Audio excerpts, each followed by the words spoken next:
কাতার দেশ মানেই সেখানে রয়েছে এক অভিনবত্ব। আর সেই অভিনবত্ব খুঁজতেই আমরা আজ চলে এসেছি এক নতুন জায়গায়। সন্ধে 6টার সময় আমি আর জয় চলে এলাম মেট্রো স্টেশনে। মেট্রো করেই আমরা শুরু করলাম আমাদের এই যাত্রা। মেট্রো কার ঠেকিয়ে ভেতরে ঢুকে গিয়ে আমাদের চলল অপেক্ষা। যদিও কাতারে মেট্রো আসে প্রত্যেক 2 মিনিট পরপরই, আর এখানের মেট্রো হলো ড্রাইভারলেস অটোমেটেড।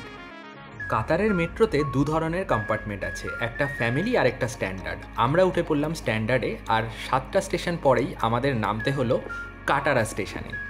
আমাদের মন তখন এক্সাইটমেন্টে একদম ভরপুর এই জায়গাকে পুরো সম্পূর্ণভাবে এক্সপ্লোর করার জন্য। এই কাটারাকে বলা হয় কাটারা কালচারাল ভিলেজ। আলো ঝলমলে এই কাটারাতেই আপনি খুঁজে পাবেন কাতারের পুরনো আর্কিটেকচারে তৈরি সব বাড়িঘর।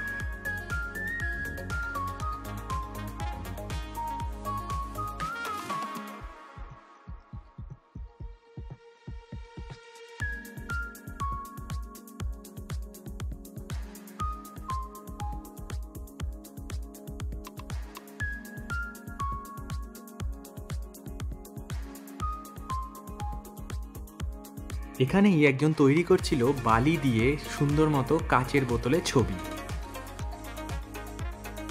আর এখানে আসলে ডান্সিং ফাউন্টেনটা তো অবশ্যই দেখতেই হবে। কাতারের মধ্যেই আছে কাতারের অনেক বিলাসবহুল রেস্টুরেন্ট।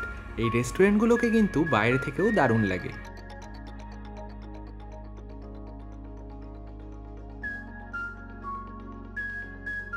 এই কাটারা ভিলেজে একবার পৌঁছে গেলে আর যেন বাড়ি যাওয়ার কোনো মনই করবে না। চারিদিকে এত আলো ঝলমল, এত সুন্দর, বাড়ি যেতে আর মনই চাইবে না।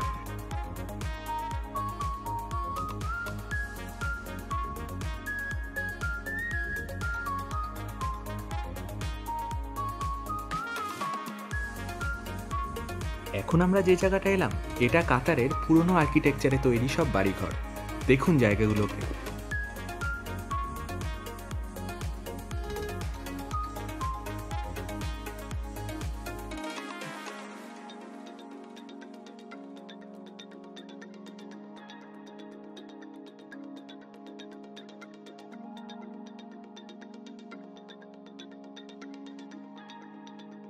এই সুন্দর আলোর জাঁকজমক দেখতে দেখতে কখন যে ঘড়ির কাঁটায় রাত 10টা বেজে গেছে সেটা বুঝতেই পারিনি।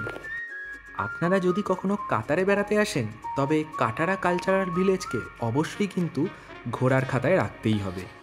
এই জায়গাটা আপনাদের কেমন লাগলো অবশ্যই কমেন্ট করে জানান, আর ভালো লাগলে আমাকে সাপোর্ট করার জন্য চ্যানেলটাকে সাবস্ক্রাইব করে দিন।